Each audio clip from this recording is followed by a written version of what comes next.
Oh, wow. We're actually live. Yeah. Oh. We haven't got through the titles yet. I know. Hello, everyone. Here we go.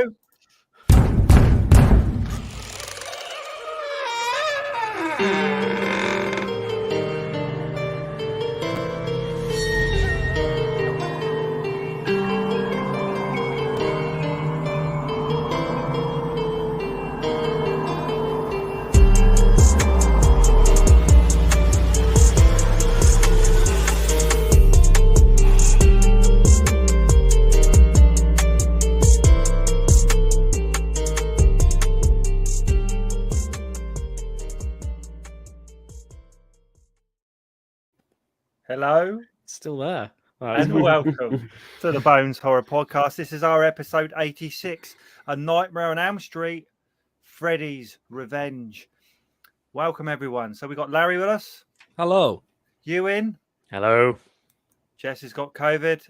Hopefully she's surviving, so she's not here tonight. Hopefully she's okay.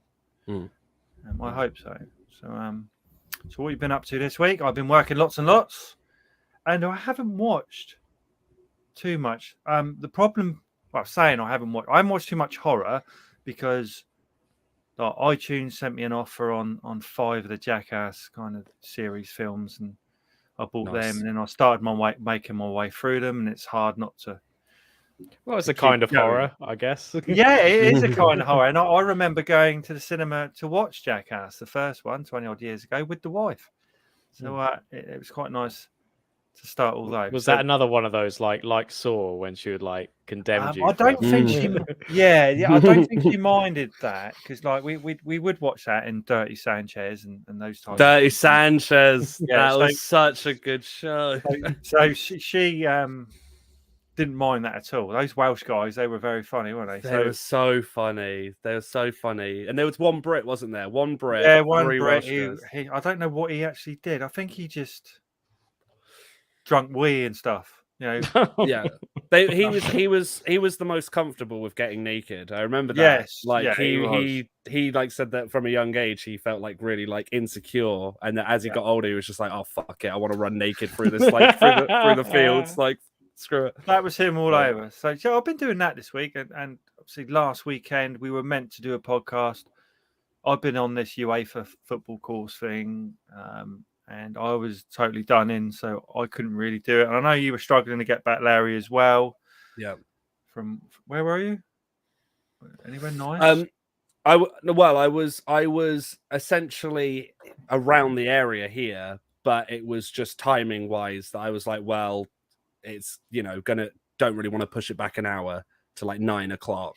No, because Jess later can't do that. Jess likes to go out at 7 because obviously we have a lot of young people that watch the program. The YouTube channel. A lot of 6 and 7 year olds apparently, but I don't see it. I don't see it myself. So we try and go out at 7, but then we don't say fuck or bollocks or anything like that, do we? When we do the early ones. So yeah, back to normal this week for an 8 o'clock. So what have you been up to then, guys? Ewan, let's start with Ewan. All right. I mean, it's weird because I've sort of like I've sort of stayed mostly in the flat, mainly because it's like social anxiety and everything. Because it's just like when you see like the news and stuff, and you see like the government just collapsing, it's just like, oh, there's no point in just experiencing the world, so I'm just going to stay inside all week. I don't blame you, to be honest, and it's very hot out there as well at the moment. It's really hot, pretty dire, and more people are getting COVID, and you're just like, I don't want to catch anything, and I just want to stay inside. And that's you should get it. It's great. Yeah. Yeah, you got to stay in, watch horror films. Get a subscription service. Yeah, cancel after 7 days though. Yeah, after your COVID. COVID plus. Yeah, COVID plus. That's good. So, Larry, you've been filming or writing? No, writing. I had to push back the filming. I had to push back the filming dates to August because they was going to be filming in July, but sorting out some job stuff, which has been cool, which Ewan helped you with, which was very good. I mean, it's hilarious. Just on that, first of all, I mean, Larry just like Facebooked me out of the blue, like completely out of the blue, just saying, "Can you write me a recommendation letter for a job?" And I was like, "Okay, I've never written anything like that before." Neither have I. I felt as blind going into it as me throwing it on you. Yeah, and it was Dan just said just when he thought the world was crazy enough, England, all my beer, yep, absolutely that. But it was, but it's funny because like Laura said, I was like, and as I was writing it, I was getting a bit sort of like I was saying what his qualities were and stuff like that, and like, halfway through it, I was just like, this is like what I'd write for like a funeral or something, you know, I'm just saying someone's best qualities and stuff like that. It moved me. It moved me. I wasn't expecting it to be like. I thought it was just going to be very like. Because I've never. You like Charles Dickens or something when you were writing it? You like? Well, no, it was just like very, very, like well written and like awesome, it would be, but it's like it's also 300 pages. That's 300 pages long. It's got chapters in, is it? Yeah. Chapter 1, birth. We first met, But no, that was handy. I've watched actually quite a lot of films. I'll write you one. Yeah, well, yeah, you can do. Everyone, write me a reference. Send it to my email. Literally just that. Well, and then from the last podcast, obviously, that there were a few films I wanted to talk about then, but obviously, internet. So let's pray. Let's not. That was so funny. For those who haven't watched, go back to last week's episode and go to the last 5 minutes because it was it's a spectacle. It's a I still stand by though on mine. It literally was just really weird. I'm sure it was. I could hear everyone normally, but it was like there was a delay because I would say something, everyone would crack up laughing. I was like, that's clearly not from what I've said. And then someone would go, "Oh, we hear you." And I'd be like, I'm not speaking. That was great because it was happening like intermittently, like for 15 minutes it was happening. And I could sort of see like the sort of gradient of your anger. And there was a point where it was like the final 5 minutes where you were just like, I could hear you guys fine. It's because literally on my screen it was so weird because I wish I could have screen recorded it because you guys were fine at this point. So I was like, it's working. But I could see everyone cracking up. And I was like, clearly it's not working. But for me, I was like, I'm so confused. And I kept backing out, coming in. But yeah, so basically I've got, there's a few films. It's like you're on the moon or something, you know? Yeah, no, literally. And I still don't know what the issue was. I couldn't tell you. It was just a bloody clip, whatever it was, just sent it all going down the drain. Yeah. Wow, we got banned for one of the clips, so we had to. A small part, I think, a couple of minutes was removed, and YouTube do a very good job of that actually, because I didn't really notice where it was removed, and they've done it before. It's companies, though, isn't it, that have like the copyright already on the clip. So if you use them, immediately. Yeah. What was it for? Where was it for that? I think it's for One More Time with Feeling, the Nick Cave documentary, because I looked up on because it says, you know, that you're in violation by this company. And so I looked up that company, and that company represents Nick Cave in the Bad Seeds. So it kind of makes sense that it would be that film. Well, do you know Nick Cave, right? I can say this, and I say to everyone who watches this podcast and all that, just boycott it. Don't watch it. They're wankers. Okay? So nice. Right. The Bones Horror Podcast has boycotted. So everyone bones. They're hashtag wankers, right? So that's how I feel, Ewan. Yeah, it may be harsh, but that caused me aggro, didn't it? Yeah, it caused me aggro. I was all worried. Our podcast went down. No one could watch it for a while. Disappointing.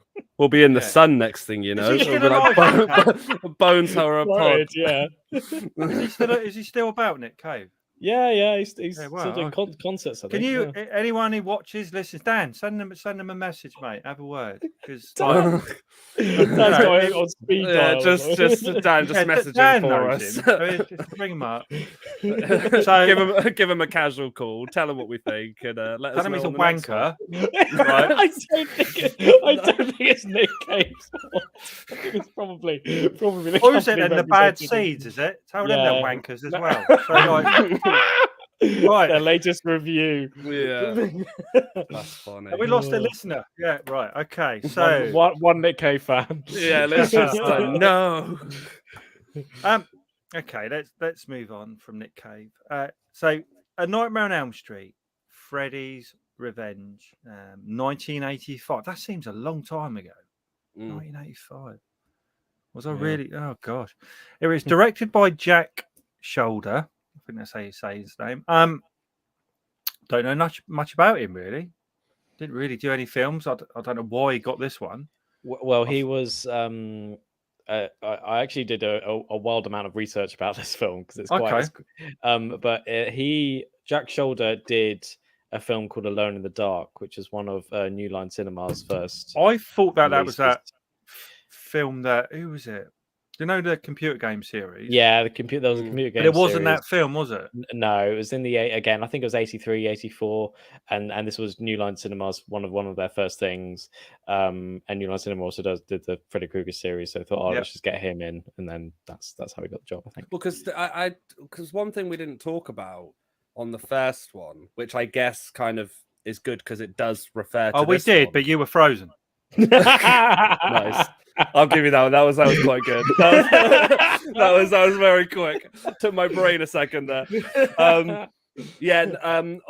So I don't know if it was the head producer of New Line Cinema and his wife, but I know that they didn't get along. Like, him and Wes Craven had creative differences on Nightmare on Elm Street, and they really didn't get along, which I think had some implication as to why they looked for someone different, but still kept Wes Craven on as kind of creative. He stole the rights or something at that point. No, they just didn't. I mean, again, I watched. It was on the special features of the first one.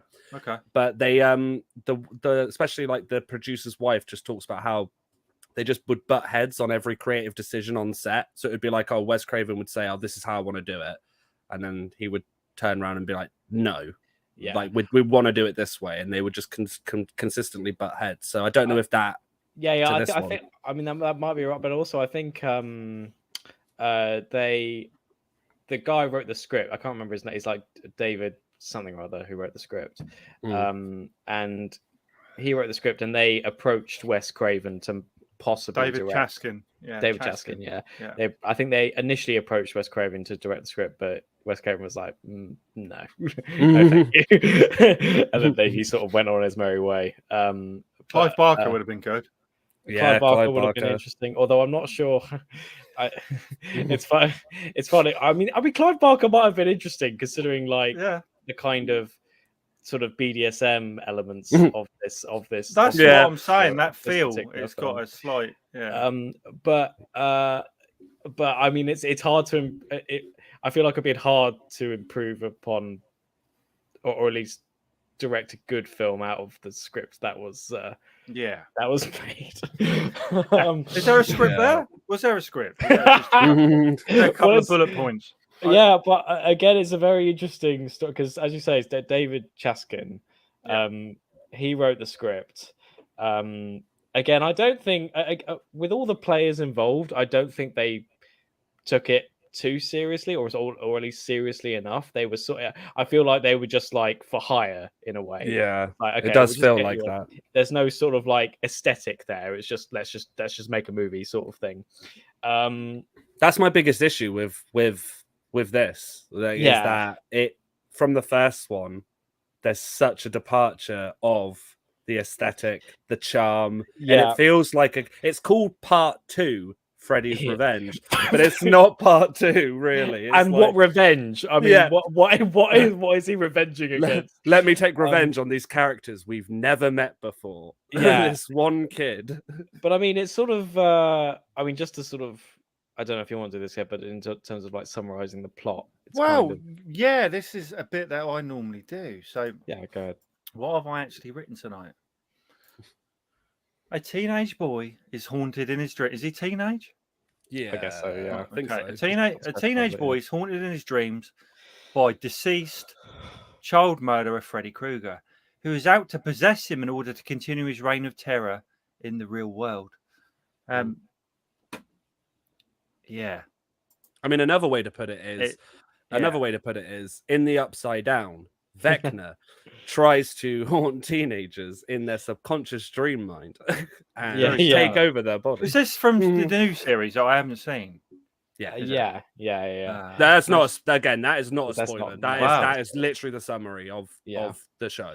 But it's interesting, like looking at the sort of making ofs of this film, is that it seemed like none of the creatives were really talking to each other, if you know what I mean. It was like so I feel like the writer and the director weren't really on the same terms. No, not at all. So like that's so I mean, and they didn't really understand the sort of mythos of Fred. I know this was only the second film, but they didn't understand what Wes Craven was really capturing or the way in which he captured it. So I mean, it was funny because watching sort of Jack Shoulder being interviewed, it was like he was saying, oh yeah, people had a go at me for this, but you know, the kind of the dream logic in the original was quite tenuous anyway. And I was like, I mean, was it though? It feels like someone who has that attitude clearly, obviously, made a film that was very inadequate to the original.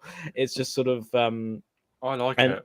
I'm sure, of course you do. It's interesting because it's like. I mean, I actually find that again, it's similar to Evil Dead in a way with me in that the behind the scenes is much more interesting than the actual film itself. Yeah, with this one definitely. I mean, I'm thinking particularly of Mark Patton, who plays the teenage boy who gets haunted and everything like that. Because there's a sort of like, I mean, anyone who's seen this film obviously knows that there's a sort of gay or at least camp subtext to the film. We all dressed like that in the 80s. You should have seen me, mate. In the 80s was just a really gay time. In the 80s, I'm dressing like that now. Well, you are. Oh, you can only see him from the waist down. You want to see his little shorts he's got on. Well, no, but it's interesting because it's sort of I mean, since then, I mean, I don't want to take it away from the because since the film came out, there's been like a huge queer following for the film. Because I'll say that on this podcast. Well, no, you can because it's their self-designated title. But okay. Right. But okay, be careful when you use it. I see another Sun article coming up. Just lost all our listeners from Brighton. One foul sweep then. So yeah, but they're so this film has a I'll change the LGBT following where where they're sort of trying. They really like look up to this because I think it's because like a lot of horror films just don't have many gay themes or anything like that, and you can kind of see they sort of looked at the sort of symbolic nature of it. So there's a man inside Freddy and he's frightened of him, and that's the kind of subtext which they grab onto. And there's even a scene which was actually toned down where it was by the staircase and Freddy has Mark Patton and he's sort of like grabbing him but like by the throat or whatever. And I think the original scene, Robert Englund wanted to put one of his fingers inside his mouth because he thought that fitted the kind of the gay subtext of the film. Right. But then someone like took him aside and said, no, absolutely not. Obviously different times, but it's sort of we're not going to have this situation. And I mean that's why the sort of behind the scenes is quite interesting because I actually think it's quite a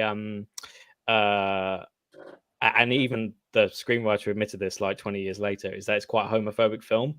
A lot of the Is it homophobic?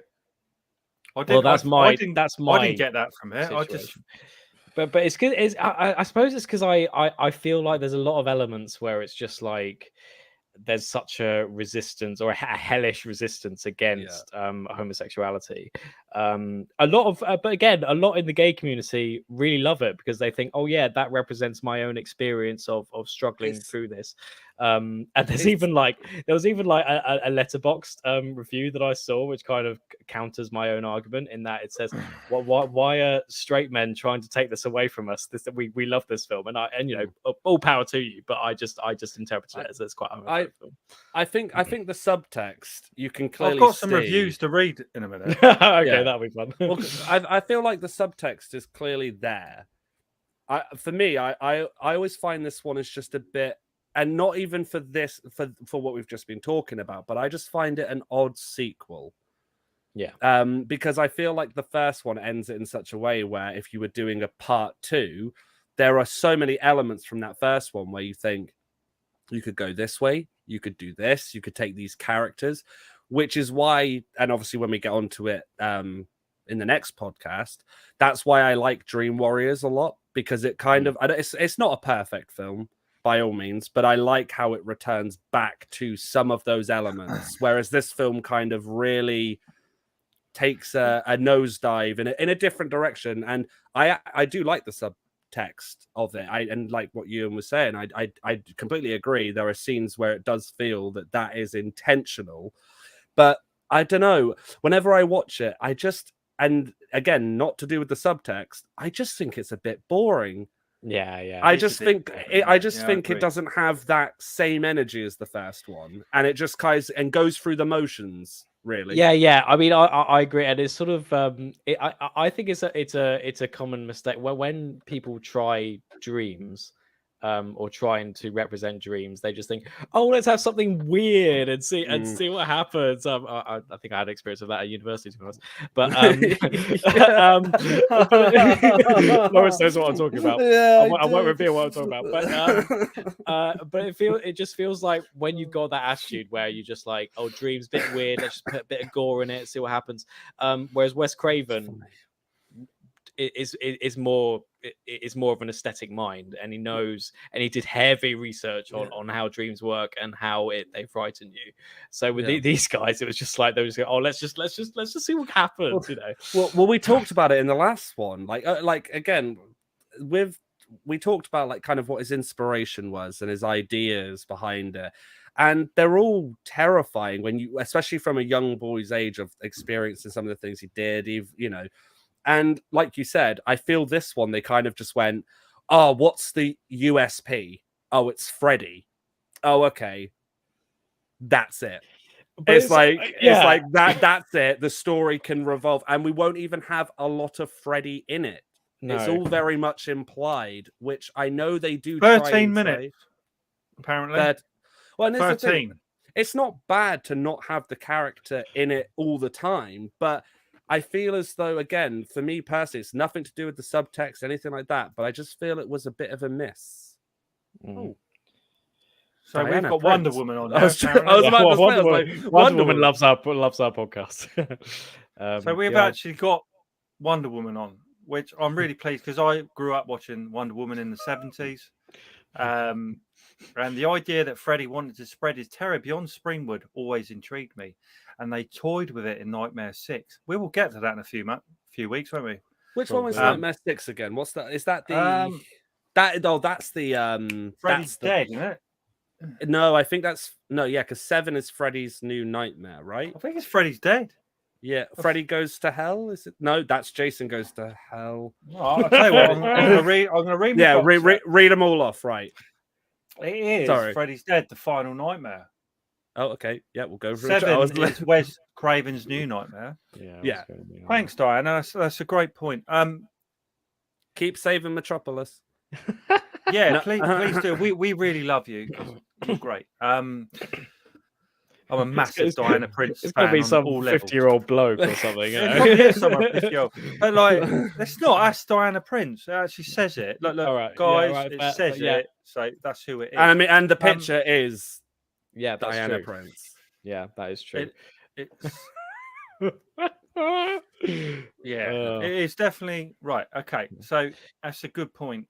Very good point. But I mean, going back to what you were saying, I mean, what I find interesting about this film is that I just Freddy, for the most part, isn't very scary. I will admit the scene where he bursts through the guy Yeah. is quite effective, and it's practically the effects are very good. I mean, obviously copying American Werewolf in London, but still, it's a They're good fairly effects. They're good yeah, effects. good effects. Yeah. But I found most of his interactions just weren't very scary, and it was almost like it was intentionally unscary. There was a scene where I think he like pursues, I think, the girl, and Freddy just stands there, just knocks a few plates over. I'm just like, what are you, a poltergeist or something? You're not even just doing anything. It's just sort of, and then the scene which really annoyed me, I mean, more than anything, because it kind of misses the entire point of.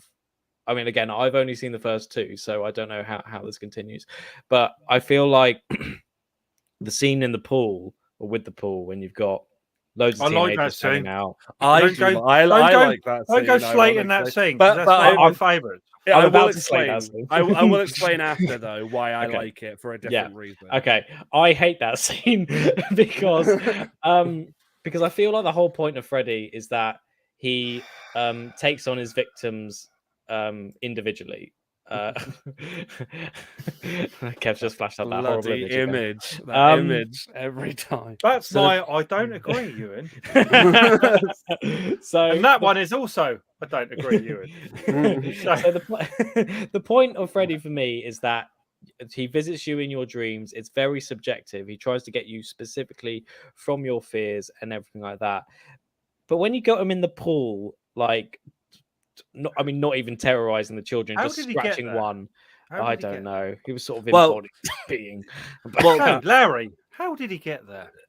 Well, like Ewan was just about to say, I literally think that it's met. This is why I like it, but they don't follow it through and stick to it. Okay. Is that I see it as, when he bursts through his chest and it's like, Yeah. oh, it's Freddy. I always see that as kind of like a metaphor in the young kid's head. And I wish they would have gone about it in a way where that was the whole film, where this kid is embodying Freddy and is becoming almost the new Freddy. Now, that I know people will argue that is what it's trying to do, but it doesn't get that across. And I think that pool scene would have been so much more effective if they had put that across, because then you would have gone, oh, this is the new Freddy in the making. But by the end of the film, they scrap that and they Why do just you think they go, didn't? whoa. Why do I you think don't- they didn't? Because it seems quite obvious as a good 'Cause I- story plot. Yeah, I feel like they Well- just didn't want to get rid of. I feel like it's a great concept, but equally the fan base for Robert Englund and what Wes Craven did in that first film, that's a film that I'd want at the end of the franchise. Whereas when it's part two, it's like this, where I agree that it's a good scene, but in the wrong context, and it doesn't make sense Yeah. to the film. I mean, I would also, again, I would half agree with that, because I Yeah. don't think it's a good scene at all. But I think the main reason why I don't think it's a good scene is because there's just very little threat. There's just Freddy. I mean, he scratches one bloke and then he just holds his hands up like that. Dan says I sometimes scream with Larry. What does it mean? I'm trying to figure out as well, Dan. I just enter that dream space and just go. You wait till we get to Jurassic World. Yeah, true. That'll be fun. Oh Christ! But there's the way it builds up that scene is they sort of like they heat up the pool, and then you say, okay, you're kind of expecting that the teenagers to sort of again, this is how my mind works. How the Oil. teenagers like burn and like pain, and what do they do? They just get out of the pool, and that's how it's sorted out. There's no, and then they try and climb the gates, and then Freddy's just up there, just with his hand like this, not doing anything, and it's just, and I feel like when you've got a crowded environment and Freddy can only kill one person in that crowded environment, the scare's lost. If you wanted to achieve anything with that scene, you would have at least half of them just massacred by Freddy. Well, and in a really weird way as well. I noticed there was no weird way in which he killed. It was just literally scratched. Whereas, like in the first one, there were like multiple ways he tried. Yeah, to there kill. was. the mad kill scenes. There's no creative. Tellies or no creative. Oh yeah, see that's my favorite. That's one of my favorite deaths in Dream Warriors. Yeah, so there was no. Yeah, it wasn't creative. So I didn't think about it like that actually. No, the they're just were that's quite boring. That's what I mean by it. it feels weird. Big cat. Yeah. It feels weird. This is what I mean by it feels weird. That it feels like there's two. It feels like it's a different film that they went. Let's put Freddy into. So yeah. Okay, so I start the introduction now. So like, had a budget of 3 million. oh yeah. A box office of 30 million. Dan will be missing this. He won't have a clue now what's going on. So like, it starred Mark Patton as Jesse, Kim Myers as Lisa, and Robert Englund as Freddy Krueger. Freddy was on screen for actually 13 minutes, which isn't a massive amount. Too long, do you think? How long? No. Well, what I was saying was like I feel as though I know what they were trying to achieve with that, but from the first one to this. Do you know what I felt? The only kind of, other than Robert Englund being in it, the only connection I had with this film was, do you know, at the end of the film, he goes off. Does he go off in the bus at the end, or no? He goes off in a car, doesn't he? Is it a car or something? Well, it's in the first one. In the first one, it's a car. In the first one, it's a car. In the car, and in the second one, it's and that's kind of the connection. They're both dreaming, and he's driving. Yeah. Other than that, I don't know what else. That's another issue I have with this film, though, because that's the only connection. The director went, "Well, I'm going to do that. That's similar." Yeah, but it's also just like a very cheap parlor trick to be like, oh, the first one ended this way, let's do it again, and you see it coming from a mile off. This is how it opens. That annoyed me because same. It's almost like it's almost like it was like that was like the starting point of his like script of him writing the script. It's just like, okay, it opened and closed like this. Let's open it a very similar way and close it a very similar way, and then see what happens in the middle. You see it coming as well. Then they get in the bus and it's all really lighthearted. It's like, hey guys, let's get in the back of the bus, and then it's just like, nah, you're in. This bus is going a bit fast now. Whoa! I thought that was lazy writing. So Rotten Tomatoes, I'm booting through this because what do you think? Rotten Tomatoes. I bet Ewan's looked. I haven't actually. I'm not sure what it is. No. I can't imagine it's rated that well. I don't know though, because I thought this, but then considering what you were saying earlier, it's less than 5 bonus. I feel like less than 5. Oh, it's less than 5. Wow. Okay, so that's low. What, 40? 35%? Yeah, it's 43. So 4 and a bit bonus, which isn't. I feel like it just misses the mark, and I can understand the review, like the feeling for that. As much as people could have their favorite, like I think the first one's the best one, but I personally, my favorite, my go-to is the third. But I know it's not the best. But but everyone's going to have their favorite. But I think collectively, a lot of people agree that the second one falls really short of any creativity in the deaths. Its story's a little bit doesn't really know what it wants to be, and it feels to me personally like two different stories. Like someone had an idea for something that could have been a horror, but then went, oh well, what's a good IP? Oh, Freddy, let's put Freddy in it. And I feel like there are moments you can tell he's just kind of shoehorned in. Yeah. Like, oh, let's shove him in here in a weird secret. Weird secret. Even I got that. See, I quite like this film as it's got Freddy in it. And I quite like the Jesse character. I think he's fun. He's a bit. And the guy at the beginning, can't remember his name, who's kind of bullying him, and then they end up doing a punishment press ups and things together, and they're quite a good couple, I think. Not a couple, but good dynamic. The dynamics works. I kind of like him. He's all muscly, and I don't know what that fashion is that they're doing. I see that a lot though, I have seen that style a lot in old 80s films, like where it's the cut off grey. You wouldn't get it in UK films. No, it's always like high school. Do you know what I mean? Or something with Danny Dyer in or something. Do you know what I mean? Danny Dyer wasn't around in the 80s. Just in our schools in the 80s. We had Ray Winston. I'm Ray fucking Winston. All right. That's what we would have had. But like UK, US stuff, it's tangent really quickly. We talked about this. We talked about a film a while ago. I say a film series, Dead Set. I didn't realize for the longest time that the main actress in that is actually Ray Winston's daughter. Oh, was that right? So it's Who's- Jamie. Is it Jamie? the main character in Yeah. Dead Set, and she's also in Kidulthood. Yes, yeah. I think I've seen I her in a few things. Yeah. But yeah, no, I think Not Danny they've just- Dyer's daughter. Danny Dyer. No, not Danny Dyer's. Not daughter, Danny Dyer. No.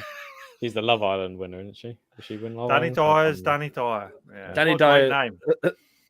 Wait, did I you wish say I- Danny Dyer's the Danny- Love Danny Island Dyer- winner? No, Was as she? in Danny with an I. Yeah. Oh his right, daughter. Danny. Yeah, Okay, Danny sorry. I thought you Dyer. meant Danny Dyer was on Love Island. I No, was like, no. was But that he? would be great. I would watch that. Brilliant. Season 1, just all randoms. Then Danny Dyer. All right, guys, let's sit around Yeah. a fire. I got a text. Yeah. It's getting a little bit naughty here, boys. All right. The villa is on fire tonight. I watched Danny Dyer in some show. I can't remember what it was now at the theatre. In a Mayflower. Can't remember what it was. It comes to me in a bit, but it was Danny Dyer's daughter, Danny Dyer. I don't know if we've explained this on this podcast, but that's what her name is. So obviously Dan's getting confused now.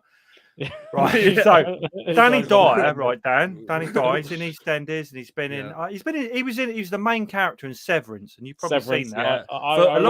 Was he in Football Factory? Is it Football Factory? He was in Football Factory and all that shite. Malice or Alice in Wonderland. He was in one of those, like a remake. Alice in Wonderland. It was it was like a remake. Of a UK setting. So basically, take the story, the free IP that can be used, and he'd put it in today's society. And he played the Mad Hatter. Oh, okay. Everyone, interesting watch. Most horror fans would have seen Severance. I would have thought. Yeah, and he's very good in that. But he had a daughter, and her name's Danny Dyer as well. And she does a bit of acting and a bit of appearing on Love Island, whatever that. Not recently, entails. but yeah. But I did see her. I can't remember what it was. It comes to me in a minute. But definitely watched her in something, and she was like headline, but she wasn't in it very much, whatever it was. So we're 37 minutes in. Too much Danny Dyer talk. We what are. else has he been in? We are doing. How many of these are we going to do? The remake and Freddy Jason. I think we should, but I think we should do Freddy Jason before the remake. Okay, so just because it came out before the remake of Nightmare on Elm Street, and also it's better. When we do number 6, what would make me really happy is if Diana Prince Wonder Woman was on there. If she came on and reviewed. We don't know who they are. That'd be great, mate. I know who it is. I mean, they gave up their superhero. They put a real name. Real name to us. That makes us special. She comes on and it's Wonder Woman's on with us. It'd be so good. We won't even get a few more listens, if just the Amazonians just fucking watching Nightmare on Elm Street. All gathered around binging on the. Do you reckon like Batman would be there as well? And yeah. Just sat there watching Nightmare on Elm Street 6. Yeah, all Freddy's in their suits, dead. not even in. So please come on for that. That'd be amazing. Yeah, we will do that as our 8th then. Freddy versus Jason. We're well in towards 100 by then. So what are we on now? 86, isn't it? I want to get Dan on there one day as well. I think that'd be amazing. So should we rate it? Because obviously we're quite fun. Unless you guys want to discuss this a bit more in depth. I was hoping Jess would have something to say about it, but maybe she didn't watch it. I'm not sure. So we go down the boner route. Sure. I'm going to go 7. It might seem a bit high, but I actually quite like it. It's not too taxing on my little head. I can watch it, have fun with it. And actually, the more I watch this, because the first or second time I actually watched it, I thought this was had undertones. Had undertones, didn't it? And I wasn't sure whether I liked it or not. The more I watch it, the more fun it is. And I get it. And I really don't know if people in the United States were wearing those type of clothes in 1985. I'd like to know if like all young lads are at college whipping each other's asses with towels and doing whatever. I saw the tunnel forming. I was like, we're going in. So it's like, is it what you guys did? Because like when we were at school, leave us a comment on the YouTube channel. Comment below. When I was at school, right, I was literally run through the showers, get my towel on, get out. Right, these guys seem to be stood there, muscles out, whipping each other's asses with towels. But hang on, does that happen? Does that happen outside of the scene where the teacher gets killed? Yeah, but that's another scene. We didn't even touch upon that because it's quite interesting. He goes to a gay bar, meets his PE teacher or what physical education, whatever you call it in America. And the next thing is getting his ass whipped with Summit strapped to some kind of shower. That needs to be discussed. This scene, actually. I mean, that is another thing, and that this to kind of like sort of rub me out the wrong way. It's kind of like, I bet it did, you. As soon as you said it, I was like, to be honest, as soon as I said it too, I was like, oh god, are they gonna? But my problem is that you've only got, obviously there's all the gay sort of subtext, but there's like the only gay character or the only out gay character in the film is a guy who's both stereotypically gay. First of all, I mean, there's no problem with going to an S&M bar and having a good time, no problem. But it's very stereotypical. But also the fact that he's kind of a pedophile, it's just kind of like the very suggestion that he's wanting to watch these boys essentially like run up and down. I found that a bit revolting, but also the kind of essentially the punishment for that. Harping back to him going to the S&M scene is for him to be tied up in the bathroom and whipped and then cut and stuff like that. And you just kind of like, I don't know. It was kind of, it kind of harks back to that sort of homophobia thing that I was sort of talking to at the beginning. It was sort of, I don't know, it was kind of distasteful, I thought. I honestly, my last words in it with the bonus score, I would give it I'm stuck, but I'm going to give this the benefit of the doubt because I don't think it's the worst one. I would give it a 5. And the reason being is that I think there's some things that definitely work. The subtext, I do think, works in some scenes. I think that the special effects are good. I think the acting's fine. I just wish that this would have been pushed to the end of the franchise where you could have really delved into this kid almost being obsessed with Freddy and it being almost like he was going to be the new Freddy. Hint, hint. Just that's why I think if you're gonna make another fucking sequel, do it that. But yeah, Freddy, you think Freddy's gay? I mean, there's some, but I think I think definitely hinted. There was some intention again. I don't want to say the wrong thing and upset him. No, but it's definitely hinted. It's definitely hinted. But it's part of the thing where it's like.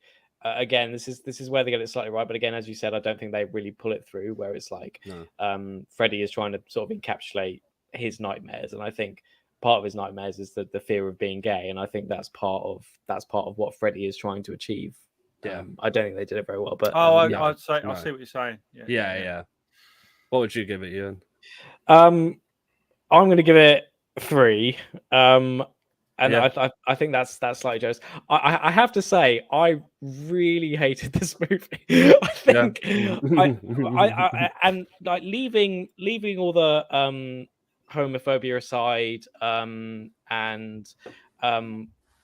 mean, firstly, I would like to say that I'm not saying take it away from the gay community. Have it. But it's I just feel, firstly, as you said at the start, I found it very boring. I found it was trying to just do loads of weird stuff and say that's worthy of sort of dream logic and stuff. But I just, as a sequel to one of the most iconic horror movies ever made, it is appallingly disappointing. Like to the point where it's not even the case of like, oh yeah, the second wasn't as good as the first, but it's fine, it worked. This is a complete just rubbish, which is why I think it was. I honestly think someone else had an idea for a different film, and they just literally went, "This isn't going to sell. Yeah. You know, Wes Craven, do you want this? No, I don't want. Okay. Fuck it, we'll just put Freddy in. And it's a shame because, like you said, it's not a sequel where you're like, it's all right. Like, and if it's someone's favorite, by all means, I know I'm going to get shit for Dream Warriors probably, but I like Dream Warriors. It's the best. But I also think, just going back to sort of boredom. Yeah. If you make a horror film and it's boring, it's probably the worst crime you can commit. If you're making a horror film, if it's boring, there's something has gone galactically wrong. Because I mean, you can make a bad horror film and it still be entertaining. I know that from the films that we've watched in the past, but it is workable. With this, it didn't even have that. It was just bad, boring, and just poorly organized, poorly executed. The just, acting, like I said, the acting and the effects, they're good, but I wouldn't expect that to be bad from that IP being attached. No. So yeah, three boners from me. That Babadook gif is never gonna get old. Okay, that's fair enough. Like, you know, if you're giving this 3, I'm looking forward to the Dream Show. But the thing is that we won't go into it now. But the thing is, with every sequel that comes on from this, apart from Freddy's New Nightmare, which I do not like, every other film, even though the story does lack a bit, because I think after Dream Warriors, it just slowly decreases, that they run out. But I will give the franchise that the deaths get so much more creative, and that's what you watch them for. It becomes more popcorn than it does, you know.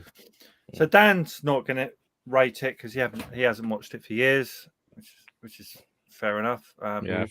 Probably worth a revisit, Dan. You probably enjoy it, to be honest.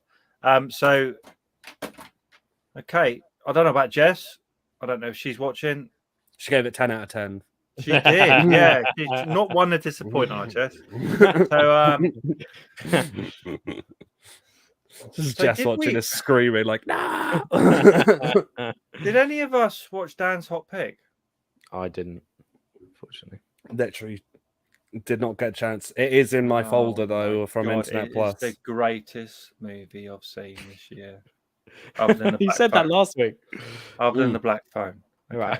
Because there are 2 versions of this, aren't there? Because I've got 2 of them saved. Yeah, don't watch the wrong version. No, but that's why I've got both of them, so I can kind of compare. I think you need to see it. What did I watch? I think I rented it, so I paid for it, which isn't a problem because I'm probably going to buy it next because it's from this director who did host. Oh, okay. Host. Yeah. So it's very good. So anyway, let's move on to Dan's Hot Pick.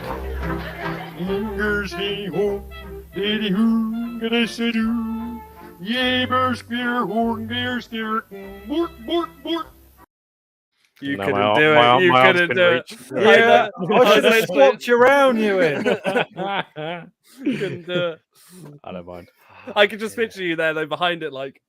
Okay. I wish Jess had the trailer up and that because I'm not going to do it justice, but I will talk about it.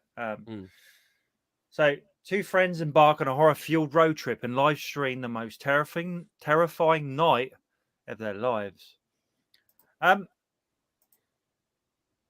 So I rented it. Dan's in agreement. You need to see it. I've got them saved, so definitely will. I just I'll watch the correct one first, and then the other one. I listened to the final guys, and they had a director on, and apparently,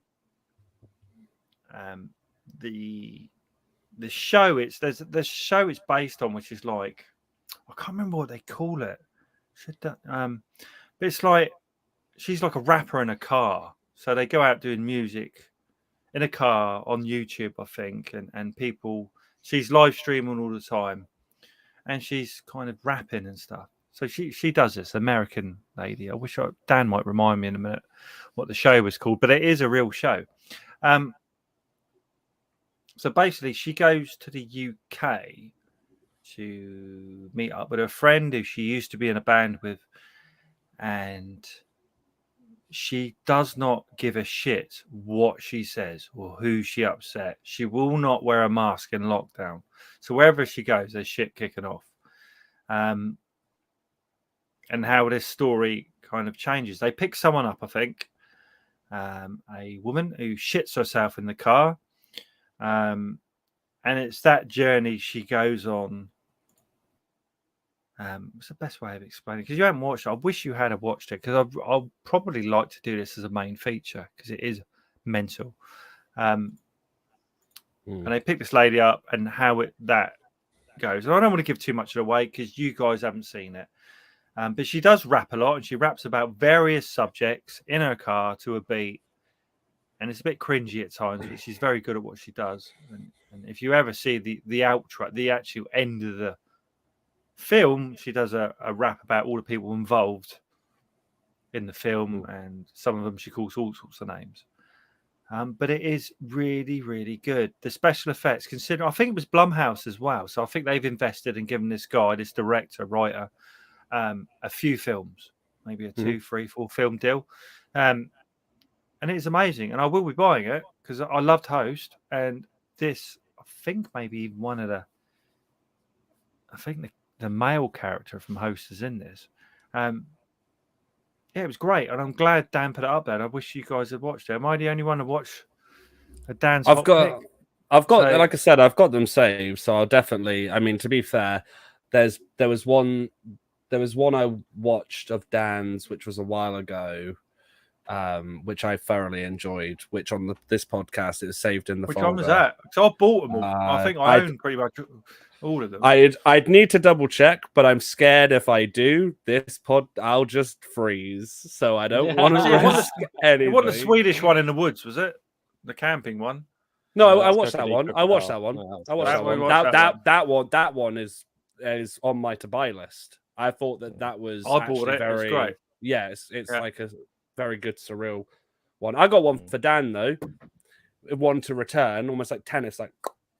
Yeah. I wouldn't call it the best film, but I think I can't remember his name. Joe, he's at a Stranger Things you in. Joe, who plays Steve. Joe Keery.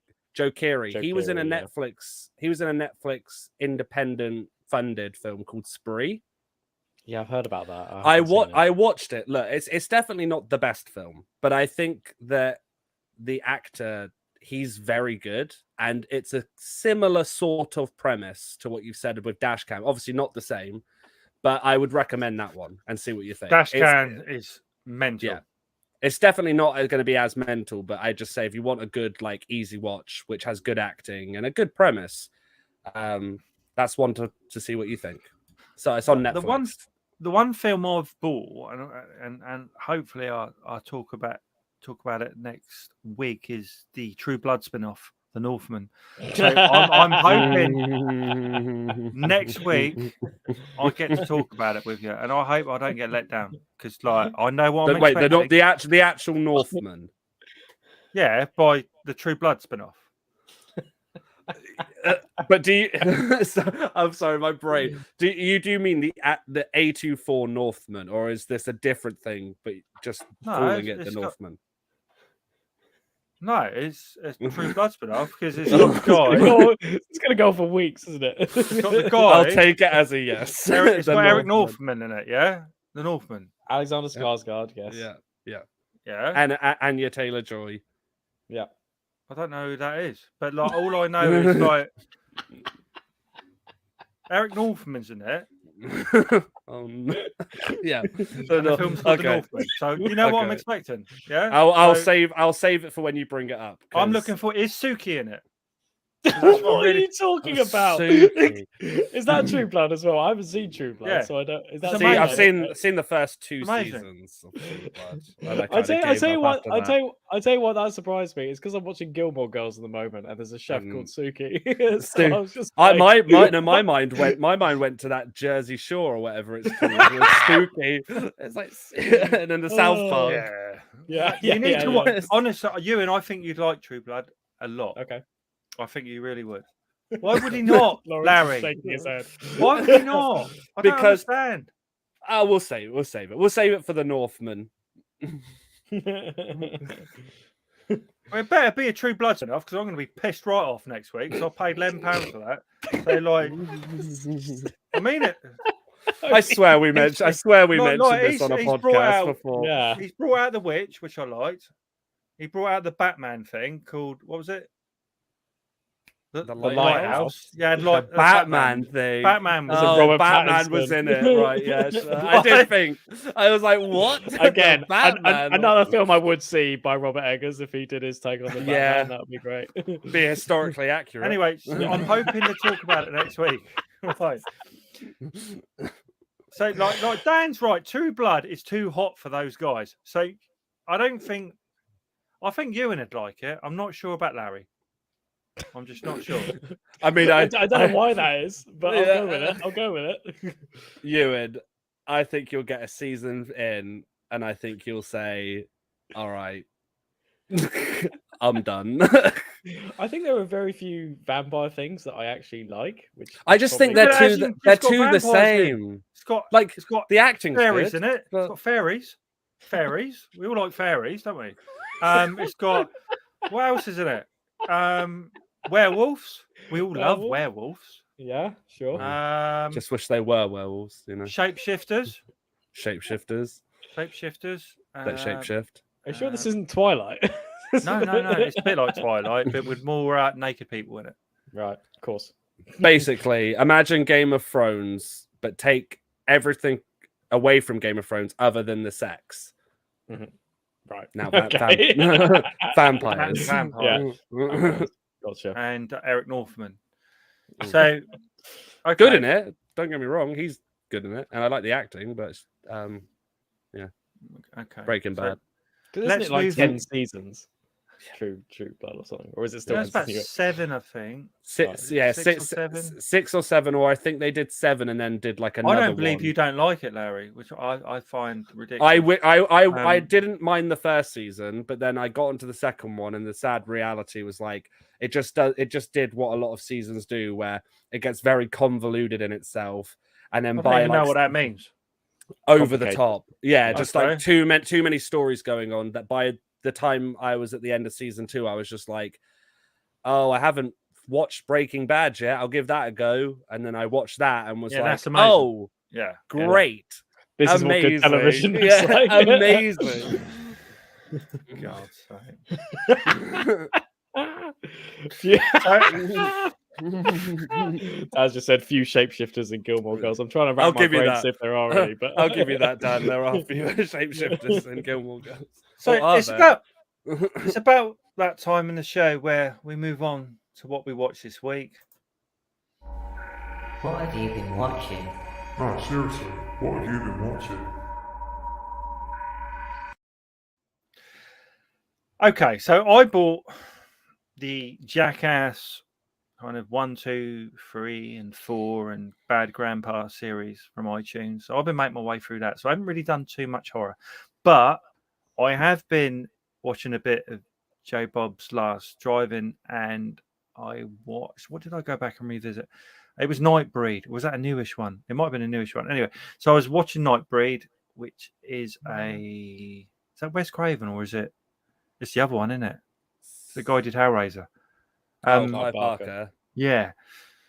So there is a place where these kind of weird monster people live, and it goes from there. And Joe Bob does really well introducing it. And so I bought the Blu-ray as well, I think, for that.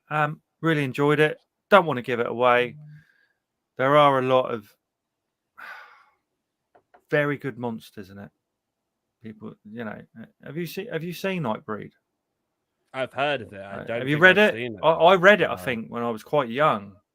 Cabal, I think it was called. Cabal. And I like it a lot, and it's definitely worth a visit. So go see it. It's mental. Absolutely mental. So that is pretty much all I've been watching. What have I been playing? Still Resident Evil 3, I think. I'm still making my way through that. So I've been doing that. And that's been it. Been so busy with other bits and pieces. yeah, I haven't watched anything else, so feel a bit rubbish really, because you guys have been probably. I know you and would have watched a few bits. Yeah, a few things.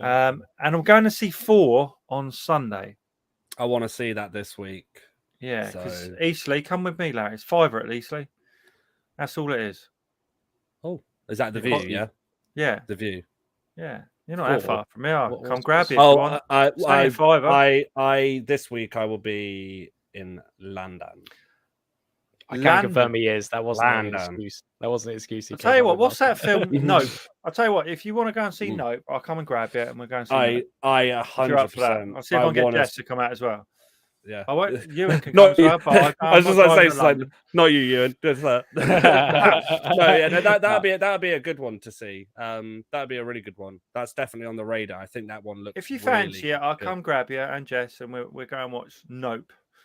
I think I'm in Wales when it comes out. £5. If you are about you, and you are always welcome to pop down here if you want to go see it, and then we'll make like a weekend or something of it, or something like that. That'd be fun. I think that'd be good. So that's all I've watched. So I'll let you guys talk. Shall I go one, first? yeah, one of ours is the same. So like when you get to that I'm one, so interested to hear about Jurassic World because So I mean, we know how Larry's rants can go. So let's fuck's sake, I'll go in my first and then see what happens. Yeah. So kind of fitting for like what we've just been talking about. I watched a documentary that came out a couple of years ago called Scream, Queen, which is actually a documentary about Mark Patton and about why, because after he did like Freddy's Revenge, he kind of went off the radar for about 20 years or something, and he didn't actually realize he had like a massive cult following until that documentary, like Never Dream Again or something, that sort of documentary about Nightmare on Elm Street, and then they suddenly sort of found him and sort of interviewed him and stuff. But he held like a massive grudge against Hollywood because he was actually a gay actor. He wasn't necessarily out, but he was sort of he was actually gay, was he? Yeah, he was actually gay, and he was sort of he was told by a lot of the Hollywood institutions to say that he shouldn't come out, or at least he should try role, because after Freddy's Revenge he was sort of stapled as a very camp actor, if not a gay one. So he was sort of seen as a sort of like an actor who can't play straight in some aspects, and so he sort of struggled to find work, and he didn't like how he was treated and stuff, so he just sort of went away. But it was a fascinating documentary because you sort of see him, and he really doesn't like the screenwriter, because the screenwriter gave a few interviews saying that the film in itself isn't that gay. It was because of Mark Patton's performance that made the film gay. And so Mark Patton was just like, hang on, this isn't my fault. This is all the film and stuff. And it was quite fascinating. I mean, it's funny because when you first start watching this documentary, it feels a bit like the first film made after you leave film school in some ways, because it was so sort of like, I don't know, it was quite sort of sensationalistically put together, in that it was like flashy and sort of it wasn't that interesting. But when you get towards the end, he sort of meets up, he sort of has a reunion with a lot of the people who he was with and stuff, and it's quite touching in a way, because he just talks about his issues in front of these people. And it's funny looking at the sort of when the director was interviewed, so Jack Shoulder, he said he didn't get any of the gay subtext at all. He said he just didn't get it, and so I think that's part of why the film kind of collapsed in quality, because it's sort of no one was on the same page, sort of thing.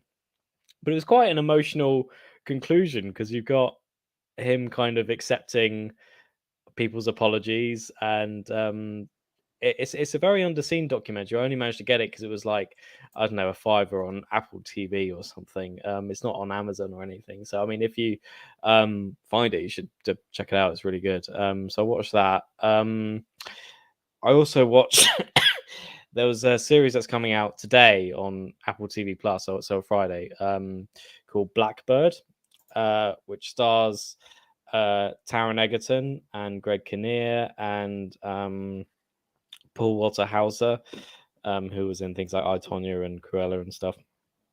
And it's a really gruesome sort of undercover prison drama, sort of based on a true story. Taron Egerton plays a kind of like a criminal essentially who gets who does time for about sort of given a 10-year sentence, and then he's approached by the FBI saying, okay, we can erase your sentence altogether if you go to a maximum security prison and befriend a psychopath essentially, because this psychopath has buried bodies around the country, and we want you to pretend to be his friend so that he can tell us where the bodies are buried, sort of thing. And so you've got this kind of weird mixture of just talking about Blackbird, Lawrence, where it's sort of like a weird mixture of kind of, there's a bit of True Detective in there, there's a bit of Mindhunter in there, because Taron Egerton's character, essentially, there's lots of conversations between him and the psychopath. And it's, I mean, a lot of the dialogues are pretty much like, you need some alcohol or like a long bath afterwards, because a lot of them are just really gruesome. Again, it sort of reminded me of Mindhunter, but I thought it was a bit more gruesome than Mindhunter, because it's all about underage girls essentially, and essentially what this like psychopath wants to do to them. And I totally understand people who think who watch it and say it's not for me. I completely understand that, but for me it sort of increases the intensity of the moment. And you sort of, I mean, Taron Egerton, I mean, I haven't seen him much. I mean, the biggest thing I saw him in was Kingsman. He was also in Elton John biopic, Rocket Man. But I think he's really good here. At first, he's not. Well, when he first, he's the same fine. character, Same actor. Wait, wow. So, but he, it's funny because at first, was he in the other? Sorry, just really quickly, am I getting this right? Was he in the film with Hugh Jackman about the ski, like the was it Olympics? Yeah. Eddie the Eagle. Eddie the Eagle. That's it. Yeah, but he's really good in this. I mean, at first I was unsure because he seems to be doing a sort of Leonardo DiCaprio impression. At first, he's got that sort of like chin, that sort of pout thing that Leo does, but I think that kind of works within the context, because it's essentially all about like the horror, the true extent of the horrors that alpha masculinity can indulge in. And it kind of starts in this sort of Scorsesean environment, and it wouldn't look out of place in Scorsese film, to be honest, the beginning of this series. And I think that's why the sort of Leo-ish impression kind of works eventually. At first it's like, why is he like pretending to be like Leonardo DiCaprio? It's really weird. But then you see more layers to him, and it's really dark, this series. Again, it's not for the faint-hearted. But Paul Walter Hauser is really good as well. He plays the psychopath. And again, I've only seen him in smaller roles. Like he was this sort of, he's often the comic relief as well. He was in I, Tonya as the comic relief, and in Cruella as one of the sort of henchmen. Sort of. Oh yeah, okay. Yeah. But he's really good in this. Like to the point where he really like frightened me. He's sort of based on a real psychopath as well. What? Wow. So Dan's just said something that I just don't understand. Oh, Dan, you've watched my work. Thanks. Oh, is that your film, Lawrence? No. Well, oh, sorry. no, not at all. Has he got an orangutan in it? Oh, well, okay. The audience don't know. The audio audience have no idea what's going on. So Dan put, did watch that one. Reveal it. Looked like Larry filmed it in my basement. Pretty okay. To be fair, I mean, I'll take a pretty okay. What film's that, Dan? What's Revealer? Or is that a film? Is that? I don't know what's going on anymore. I ain't got a clue what's going on.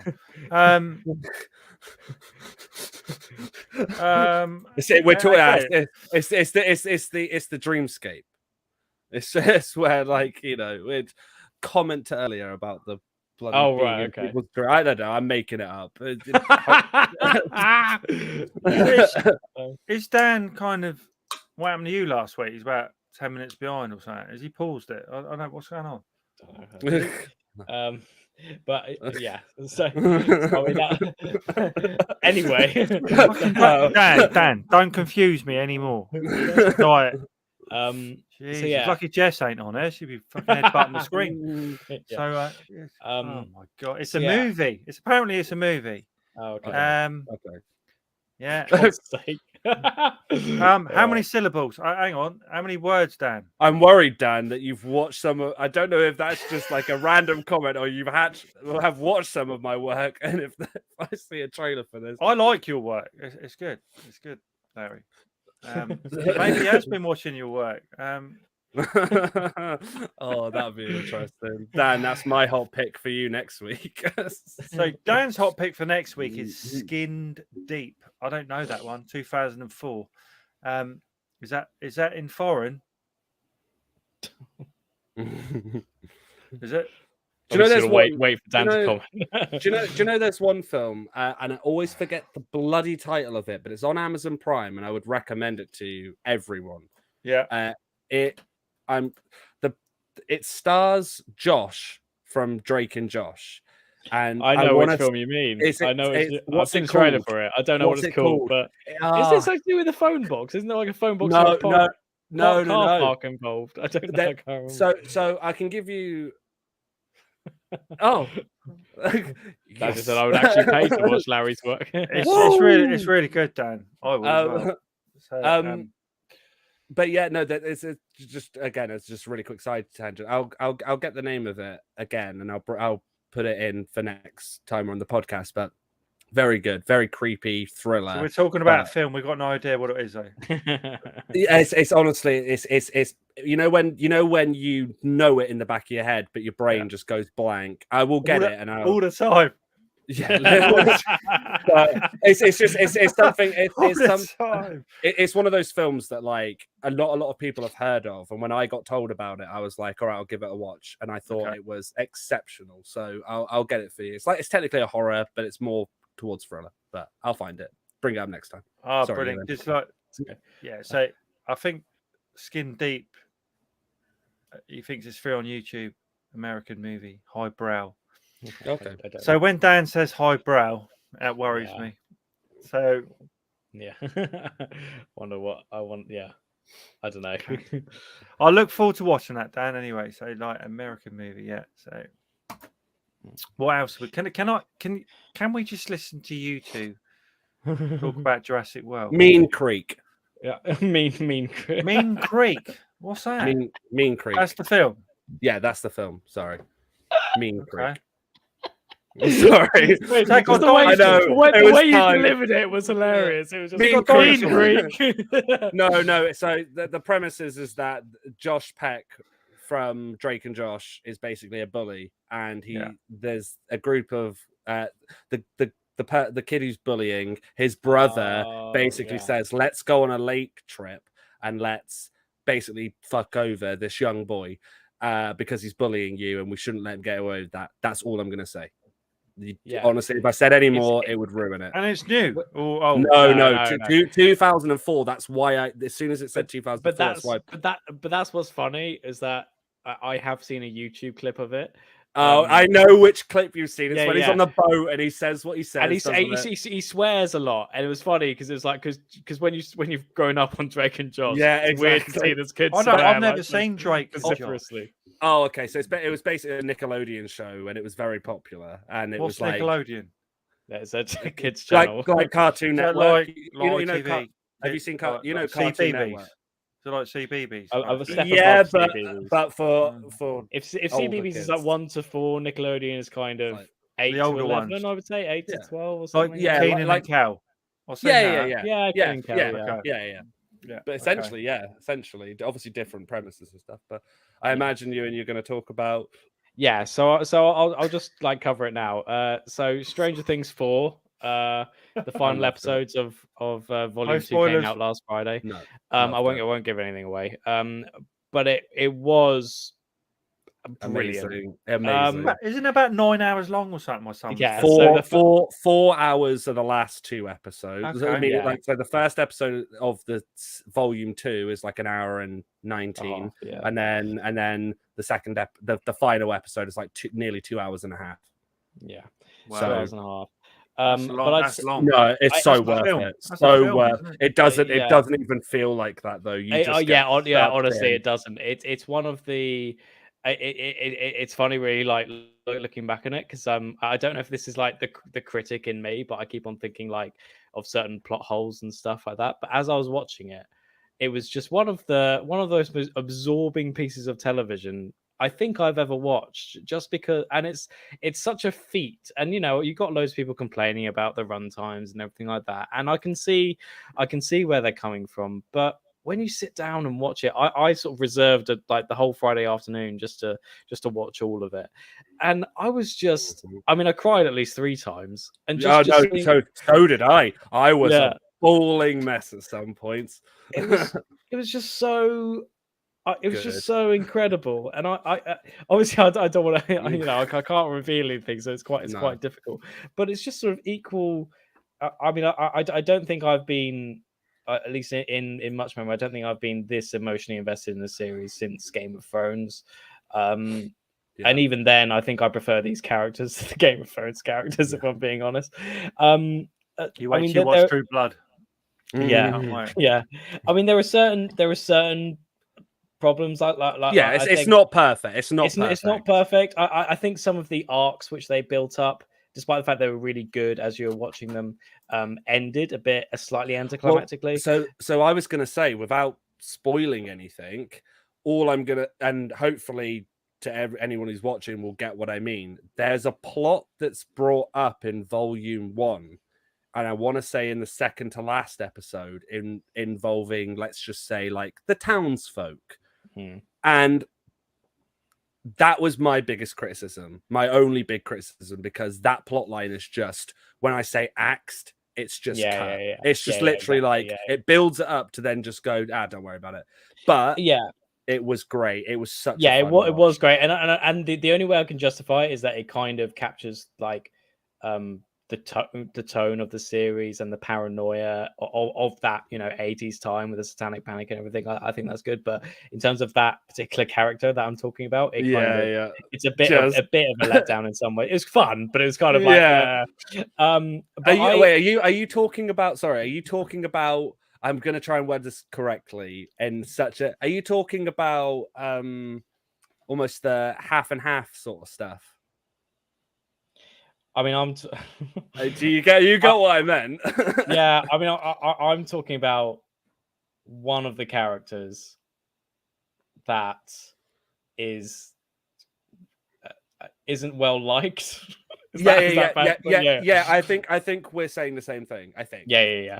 But what I love, what I said before, where it's just so emotionally involving. And I think you can only do that, especially with the scale which they do it. So they put it all over the country. They do it in Alaska. They do it in Russia. They do it in Hawkins, Indiana. They do it in Utah and stuff like that. And the only reason they can get away with doing that, a lot of series can't get away with that, first of all. But the reason why they can is because they built up the characters over 3 seasons beforehand, so you're so emotionally involved in what they're doing and what they're trying to achieve.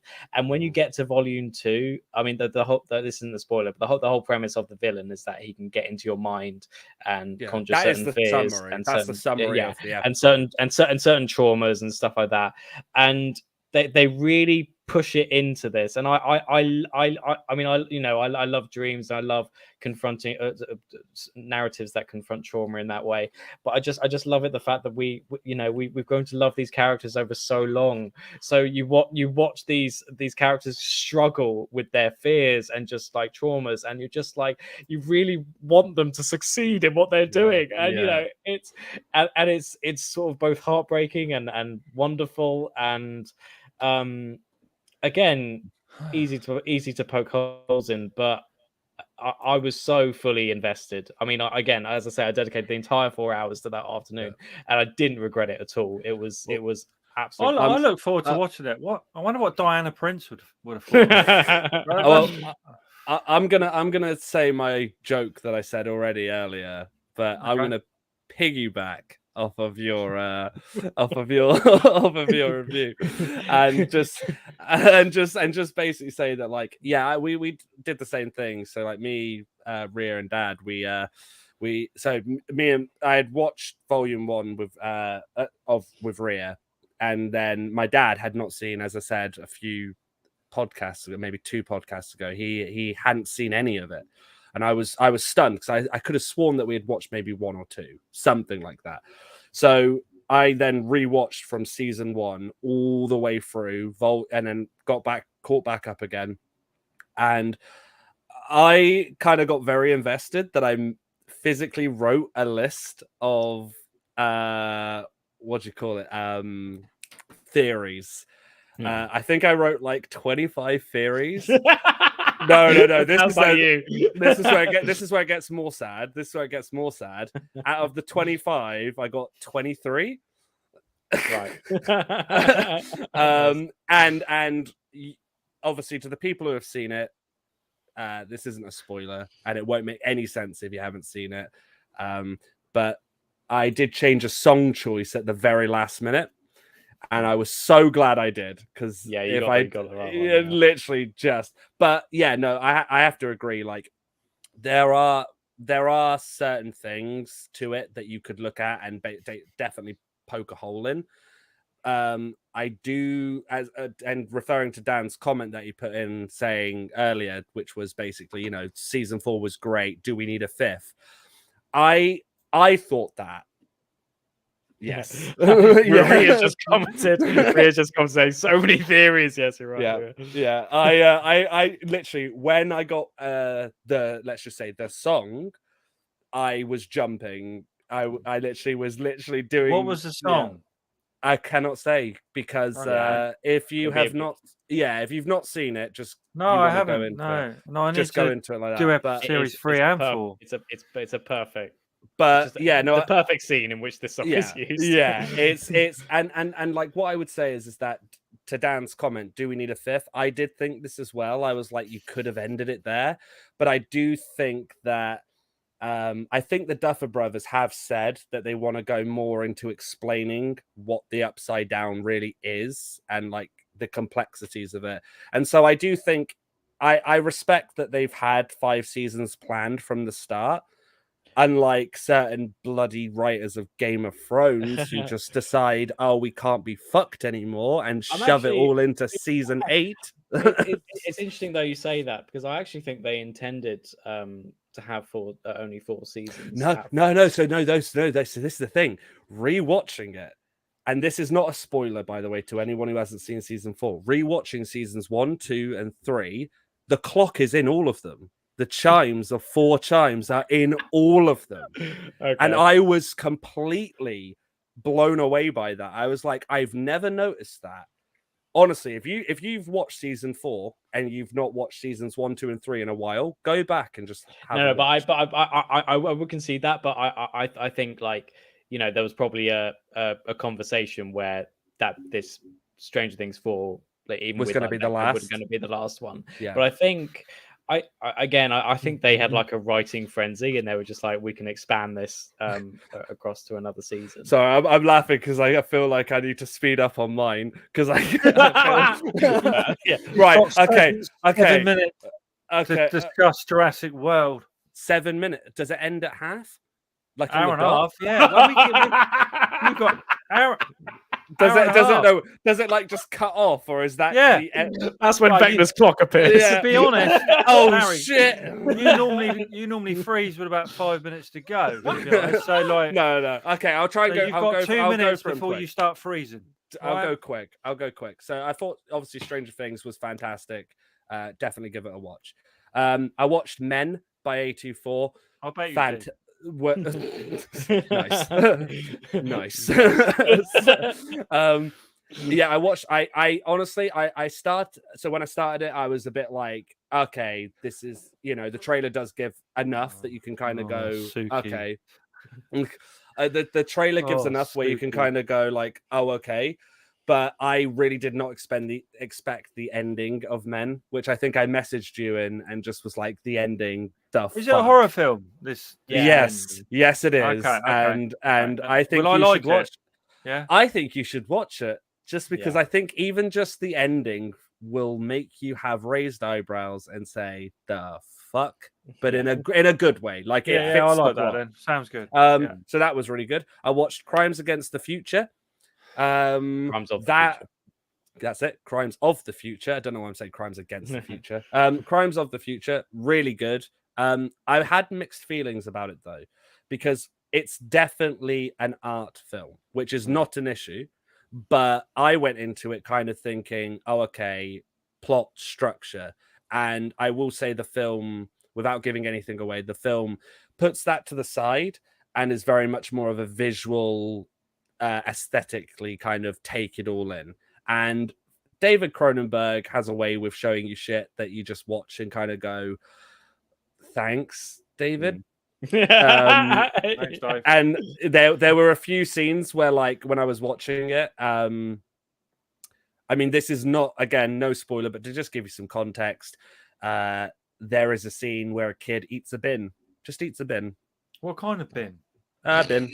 A plastic recycling bin, or just a no. waste Imagine bin? imagine a bin this size. It's a plastic bin. He little just plastic. eats the what bin. would you put in it? No, he just eats the bin, not inside the bin. He eats Is it a metal the bin. bin? No, it's a plastic bin. I said it's a plastic bin. Was there anything in the bin, or is it just an empty bin? I mean, he just eats the bin. Why? Well, it's a story. Is that recycling? But I would say very good, but just kind of know what you're getting into. And like I said, I do want to hear Ewan's opinion. I want to hear more on the bin. But like, what? It's one of those films. It's one of those films that I can see why it's controversial, because I can see a lot of people coming out of it and going, that made no sense. I can see a lot of people coming out of it and going, that doesn't make any sense, does it? Some lad, he's eating a bin. It's typical Cronenberg. Yeah, that's what I mean. Like, you really. How old was he? He's a young kid. Oh no, David Cronenberg isn't. He's like 78, I think. Yeah, the kid who eats. Are you talking about the kid who eats? Yeah. Is he like 8, 9, 10? Yeah. I'd say about 7. Yeah. He's about 7, 8. Right, that's quite normal behaviour then. I'm jealous you've seen it though, Lawrence, because again, podcasters don't know, I'm a very that sort of good boy. Let's say. We'll just word it as Ewan doesn't want to get Internet Plus because there's so many streaming services out there. So many streaming services out there. But I will say, if because I think Mubi is in charge of the distribution for. I like Mubi. For Crimes of the Future, I wish they'd get off their asses and get UK distribution, because everywhere else is getting it, and we're not. It's really annoying. That is genuinely one of the only reasons, because I would have paid to see this, because I was so excited when I saw just the trailers for it, and that's why I'd love to hear your opinion of it, because I do think you will really like it. So what was in the trailer? Some lad eating a bin. That looks good. No, it's, if you're a fan of David Cronenberg's films, I'm a huge fan of The Fly. Me and Dad, that's one of our go-to films. It's just, he has a way of the only example I can give you is where The Fly takes more of a story structure with that imagery. This is more imagery with story, but it's is that more the first hidden. film for a while, or no? I think he did another one in between. He did another one in between. I mean, I think his last film was Maps to the Stars, which I think was 2017. I don't know if I watched that. I don't think I have. And then good. Recommend it. Hopefully like you said, hopefully it's distributed properly so that people can actually see it fully. And then obviously I watched Jurassic World Dominion. You heard my review on that, didn't you? Yes, yeah. Yours was last. It was long. Yours, yeah. Well, yeah, no. So I have a few. I'll be really quick. I can sum it up very quickly. Jurassic Park, the original, is my favorite film of all time. Okay, I love that film for many different reasons, and can go into it on a different podcast. More than Birdemic. Yes. Surprises me. No. But this film, the positives I can give is the original cast. Don't even feel like they feel like exactly the same characters, but that's a testament to the actors, because they know their characters and the writing skills as well. No, the amazing writing skills. No, the writing was the writing was dog shit.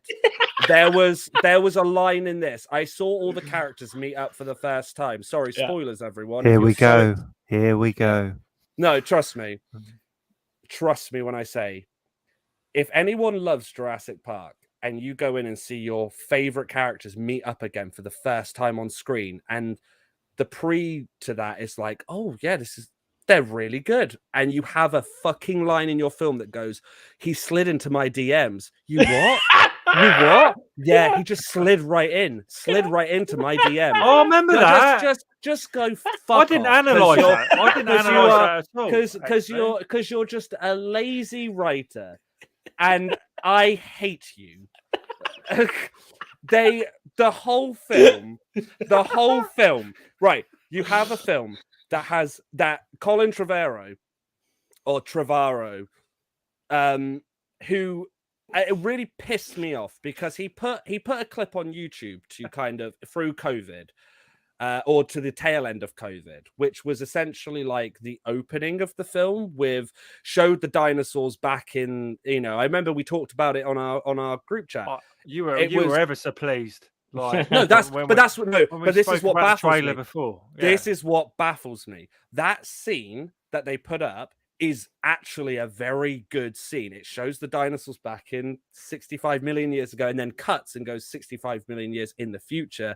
And you see the T-Rex. Oh, no, fuck it. We don't want to put that in the film. We'll do a Ridley Scott and put all the good shit on YouTube where no one's watching it. And then we'll release a dog shit film.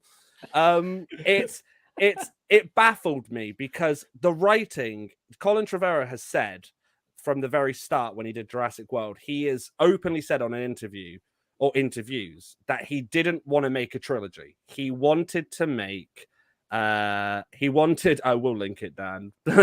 He wanted to make one film, and that was the dinosaurs being in with the real world.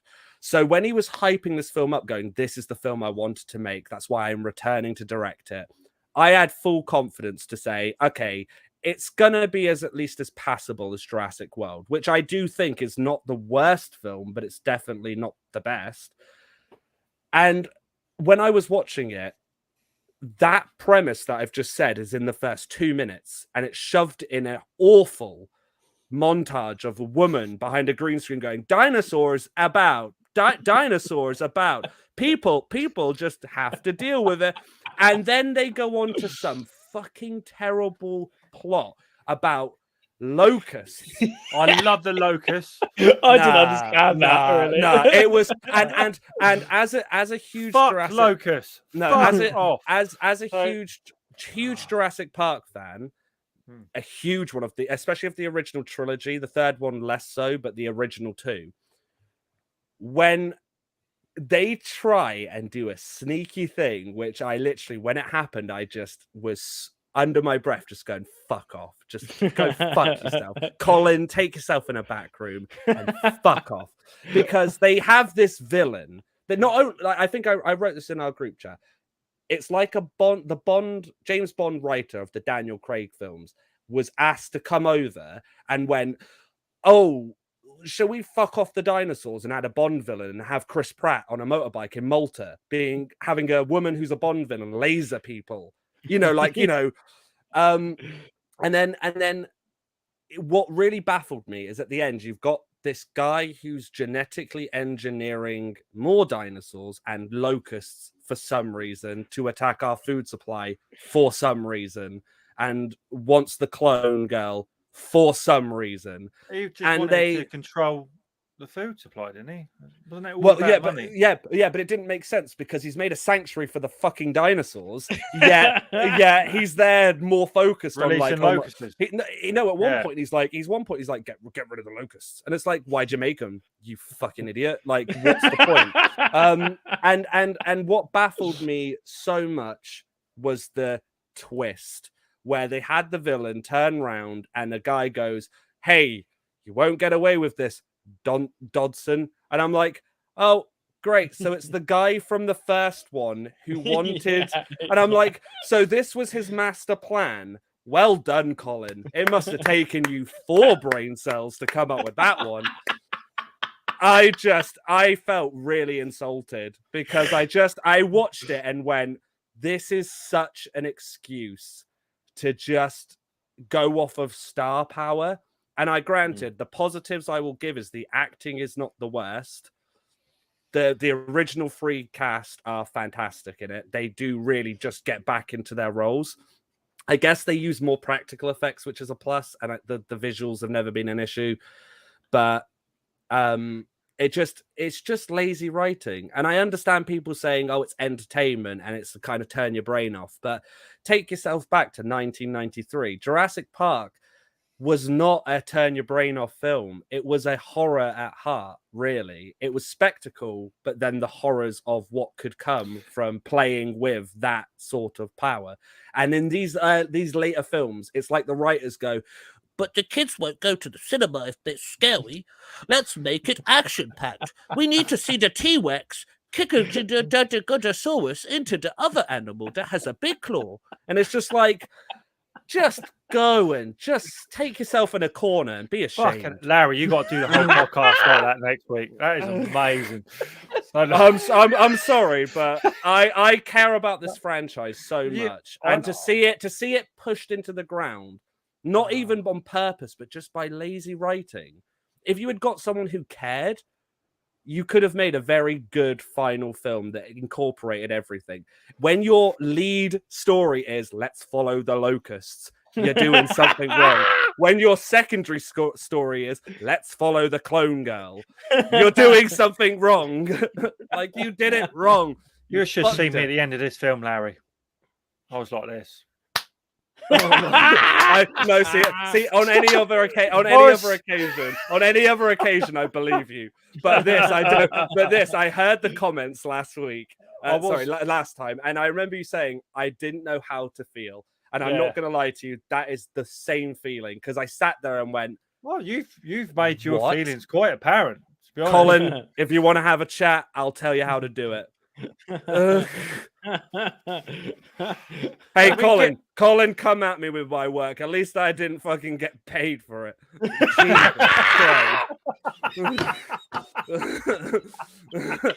Like, fuck me. Fuck you, Colin. No. You did what J.J. Abrams did to that last Star Wars. You gave up, and I apologize if you were going through something, but fuck me, like you broke my heart, Colin, and I want something in return. Fuck. That is amazing. I'm sorry. Is that what all we got this week? So yeah. That's my rant over. Apologies, everyone. I love Jurassic Park. And I know a lot of people who feel the same way. I just feel it was lazy. I enjoyed moments. There were moments that were entertaining. The characters were okay. I'm Chris Pratt. What's the lady the redhead? Bryce Dallas Howard. Claire in the films. But she's amazing. I'll watch it all day long for her. Yeah, she's amazing. So, like, for me, that was the bonus. You know, it's worth the extra boner at the end.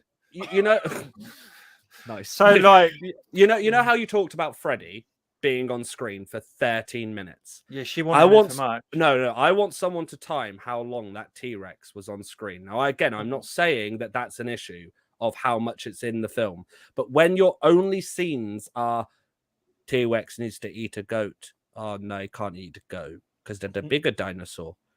Oh no, the T-Rex is at the end of the film. Big battle. You've done something wrong. The freeway fight was good. Was it? Yeah, I really enjoyed that bit, Larry. That was a highlight. Do you know those two dinosaurs didn't? You know what? Let's just leave it there. my brain switched. It's like a wire came loose and just went. It's just like, yeah, let's just fuck it. Whatever. Cool. Entertaining in moments, yes, granted. Like, there were moments that I thought, like the Dilophosaurus and how that was incorporated. I thought that was fine. Thought the original actors were great. Honestly, they smashed it. If it wasn't for them, this film would be getting 0. What was that bird-like big dinosaur with the big claws?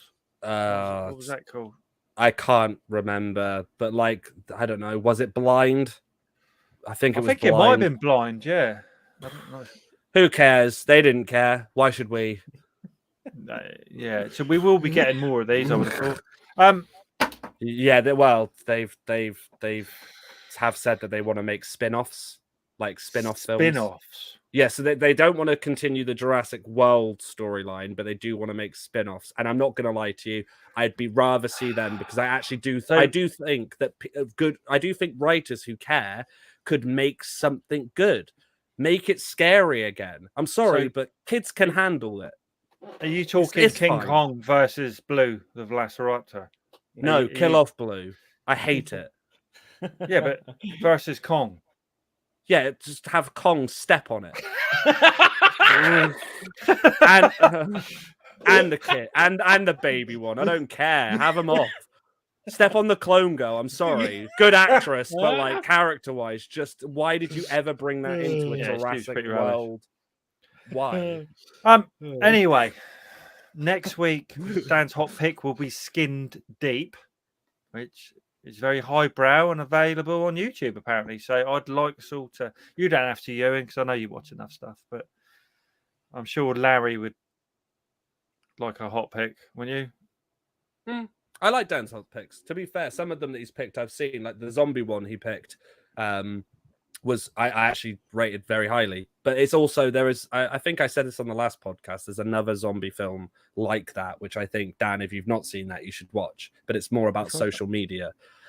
They have similar names. One's like in France, and then the other one is in. I want to say it's Japan or South Korea, but it's a similar premise of stuck in an apartment. But one deals with the loneliness and the isolation, whereas the other one deals with social media and how you'd connect over that period of time through an apocalypse. What was it called? Sorry? What was that film called? Zombies. Lots. Zombies. Sorry, No, like, don't forget, yeah, don't get on forget the that. lots. Get on Don't that, forget the Dan. lots at the end. Lots of zombies. No, zombie lots. Yeah, get it right. Yeah, sorry. Get my Zombie fake title right. lots. I want to get it right. So next week's podcast, if we go out next weekend, it's a Friday night. Normally it's Sunday at 7. We would lost all our young viewers. Look, oh God, there's Andy Wheeler. Look, there's a guy I know very well. So next week's podcast will be A Nightmare on Elm Street 3 Dream. What's it called? Dream Warriors. So it's been a little while since I've seen that one. I haven't seen it, so this will be You haven't experience. Yeah, I haven't seen it. It'll be interesting to see what you think. It'll be very interesting. I think you'll like it, but yeah. Is Johnny Depp in that one as well, or not? No, he's in. He make a guest appearance, or he makes a guest appearance in one of the later ones on the TV, where he's like, this is your brain. Yeah. So if you've seen it, you'll get that. We're an hour 40. This is the longest podcast we've ever done. So if you want to follow us on Twitter, it's the Bones Horror Pod. Facebook can go fuck itself, and also we have. Nice. You want to email us? It's the boneshorrorpod@gmail.com. Thanks everyone for listening and watching, and please subscribe. We've got lots of people tuning in tonight. That's really good. Please subscribe. We're getting there. Twitter's nearly 1,000 now, which is great. And one of the episodes is nearly 6,000 now downloads on YouTube, which is pretty. Sorry about my rants as well. No, just to put it out there. Just to put it out there to anyone who's watching who has a headache. Thanks for that, Andy Wheeler. Please subscribe. Up the bones. Exactly. And we got Skin Deep. It's not up Larry's alley. So it's a bit highbrow for you, Larry. If Jurassic World fucking Dominion is considered highbrow. Is it highbrow? I just I'm done.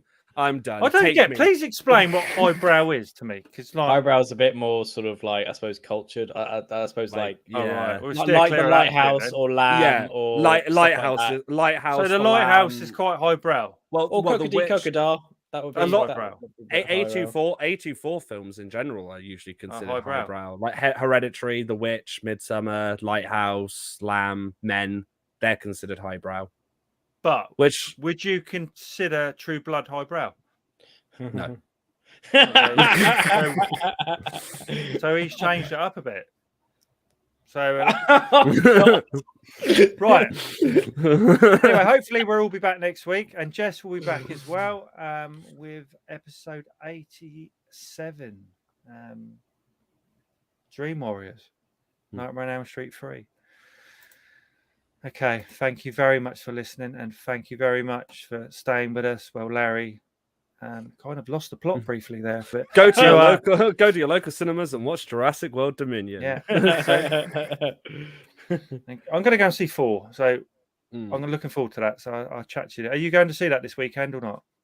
I do want to go see it. I'll most likely see it probably midweek, but yeah. Okay. I do want to see it. So nice one. Well, see you all next week then. Thanks for watching and listening. Goodbye. Bye. Goodbye.